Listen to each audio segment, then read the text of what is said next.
Uncle நீங்க சொன்ன இடத்துக்கு வந்துட்டேன். அந்த சேவல் மந்திரக்கலை எங்க இருக்கு? உனக்கு முன்னாடி ஒரு கயிறு தெரியுதா? முன்னாடி கயிறா? ஆமா ஒரு கயிறு தெரியுது. என்ன ஆனாலும் அந்த கயிறை மட்டும் மிதிச்சிடாதடா மடையா. எல்லாத்தையும் முடிஞ்சதுக்கு அப்புறம் சொல்லுங்க. குறுக்க பேசாதடா, நேரா போ. அந்த சேவல் மந்திரக்கலை எங்கே தான் இருக்கு? நில்லு ஜாக்கி, அப்படியே லெஃப்ட் சைடு பாரு. அங்க ஒரு எலும்பு கூடு மண்டை தெரியுதா? ஆமா அங்கிள். அது கண்ணுல கைய விட்டு மேல இழு. கண்ணுலையா? விட்டுருவோம். இதுதானா?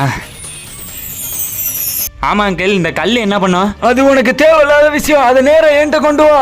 வேற என்ன பறக்குறோம்? ஓ இதுதான் பவரா? வால்டர், எனக்கு தேவையான அந்த சேவல் மந்திரக்கலை அந்த ஜாக்கி சான் எடுத்துட்டான். செண்டு, அதை நான் எடுக்கிறேன். Jackie, I am coming.